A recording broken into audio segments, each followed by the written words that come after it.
The sound it made mattered. Cardboard scraping marble. A soft thud. Not loud enough to justify the silence that followed, but sharp enough to cut the room in half. He didn't look at the deck. He looked at me. "Take this trash out," he said, smiling like the cameras were still on him. I didn't blink. I didn't kneel. I didn't speak. I walked out with my hands empty and my spine straight. The investors watched me leave like witnesses unsure if they'd just seen a crime or a rehearsal. 9 minutes later, my phone began to vibrate. Not ring, vibrate. The kind of sound you feel before you hear. I didn't answer. I never do when the clock is still working for me. He and I built the company together. That's the lie people like because it feels balanced. The truth is uglier. I built the engine. He learned how to sit in the driver's seat and wave. There were nights he slept on the office couch while I rewrote models until dawn. He called it loyalty. I called it proximity. He needed to be seen nearby when the praise arrived.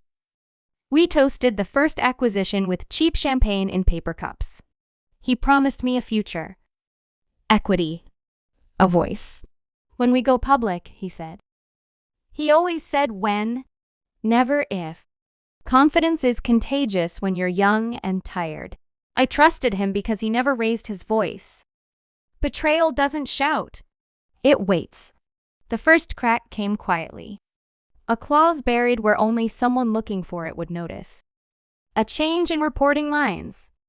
A new legal firm I didn't recognize reviewing documents I drafted years earlier. Then the meeting invites stopped coming. Then my name vanished from a press release announcing my product. The moment I knew wasn't dramatic. It was a spreadsheet. One cell highlighted in yellow. A retirement trust mine suddenly reclassified. Voting rights scheduled to activate upon termination. Upon termination.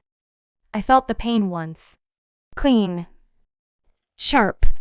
Necessary. After that, I planned. I didn't confront him. Confrontation is theater. I built a quiet archive instead. Emails forwarded automatically. Call logs mirrored. Board notes I was never meant to see. Screenshotted by people who still owed me favors. I updated the trust. Tightened the language. Activated the clause early one legal argument. 2 signatures. A notary who understood discretion. I let him think I was shrinking.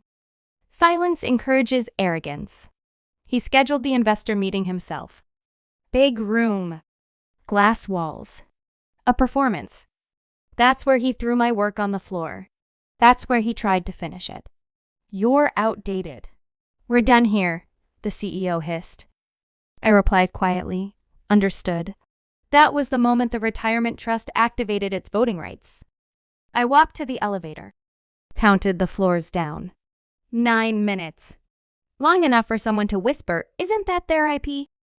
Long enough for someone else to check a cap table they hadn't looked at in years. My phone vibrated again. And again. And again. I didn't answer until the car door closed behind me. "It's done," I said.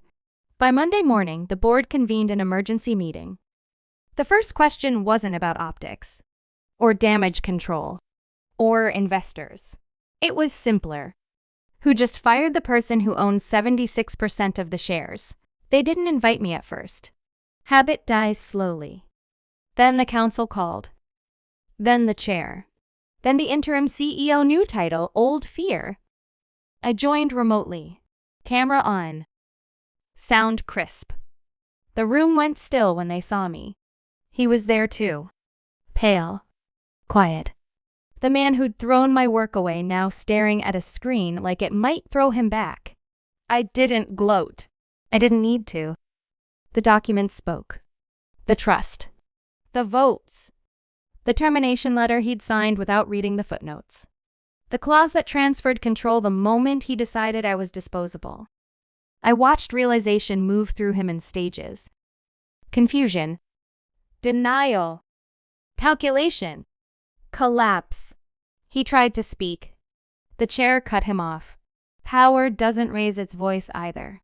They asked me what I wanted. Not if I wanted. What? I asked for his resignation. Effective immediately. I asked for the public correction authorship restored, IP acknowledged. I asked for a vote to restructure governance so no one like him could ever do this again. Unanimous! He didn't look at me when he stood up. He gathered his things like a man cleaning a hotel room he'd never sleep in again. When the call ended, I stayed seated. Alone.